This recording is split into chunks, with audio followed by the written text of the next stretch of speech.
assuntos que eu trato em sala de aula e também que eu comento bastante nas minhas redes sociais, na minha coluna no Diário de Pernambuco, em rádio, que é justamente o comércio internacional e as contas nacionais, né. Então ele sempre está olhando muito o resultado do saldo da balança comercial brasileira, né, e como que isso pode impactar na economia, né, e nas contas, externas do país.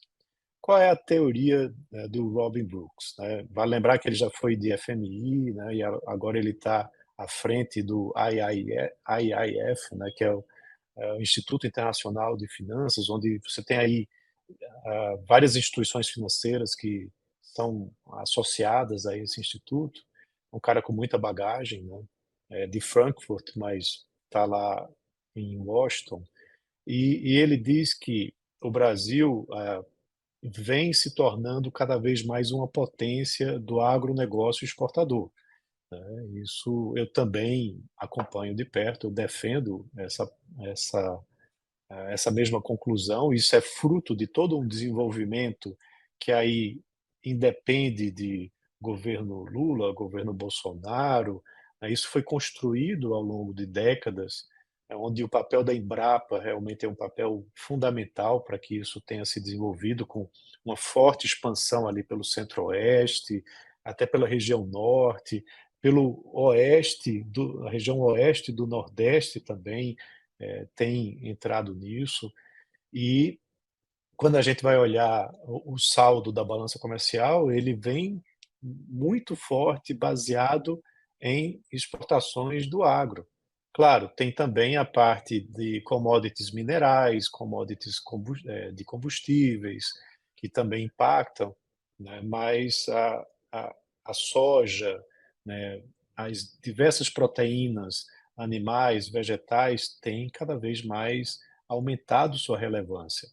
E aí essa é apenas uma parte da explicação dele para que o Brasil vire a Suíça, da América Latina, tá.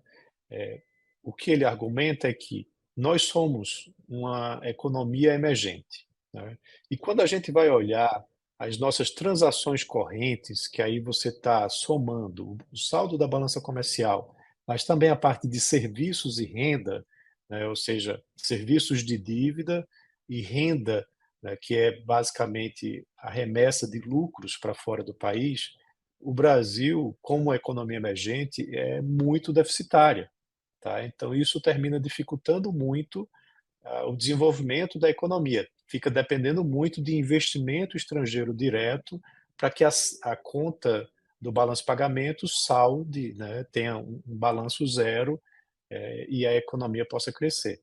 Então, como a gente tem tido superávites, né, da balança comercial recorrentes e crescentes, isso tem ajudado muito para que o BTC, né, que é o balanço de transações correntes, seja superavitário. Então, se você tem isso superavitário e ainda tem a entrada de investimento estrangeiro direto, ano passado o Brasil foi o sexto maior destino para investimento estrangeiro direto no mundo. Isso realmente potencializa muito um desenvolvimento econômico aqui no nosso país e deixa o país, assim, à margem, mas de forma positiva, de todo o modelo dos países emergentes. E aí é onde ele defende justamente que a Suíça é um país lá na Europa que tem justamente um saldo de transações correntes muito superavitário e uma economia que cresce, né, bastante, baseado nisso. Então, o que ele defende é que nós aqui terminamos sendo muito pessimistas, né, e ele vê com maior otimismo essa análise para defender que o país tem condições de se desenvolver aplicando, né, esses saldos para uma melhoria de competitividade, de produtividade, que faça com que a economia cresça, né, em ritmos maiores. Mas aí, claro, você tem bolsonaristas e lulistas, né, que terminam se degladiando nessas postagens que ele adora fazer lá no Twitter e que ele faz de certa forma para provocar mesmo um pouco essa discussão,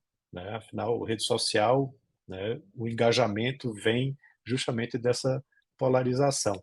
Então, como eu entendo e acompanho isso também, eu termino até, colaborando um pouco, né. Tem uma frase do Marcos Troide que eu utilizo muito, né, quando ele era ainda presidente do Banco do BRICS, né, ele veio aqui, em Recife dar uma palestra, a gente conversou bastante, e ele diz que o Brasil é a Arábia Saudita do agronegócio, né. Enquanto eles têm óleo, né, o petróleo, nós temos água, porque quando você vai olhar as exportações de agronegócio, são, eh, o agronegócio ele tem por trás realmente água, né, para você produzir os cereais, para você produzir os animais, você está usando uma intensidade importante de água e o Brasil tem esse recurso de forma abundante, né, diferente de outros países. Então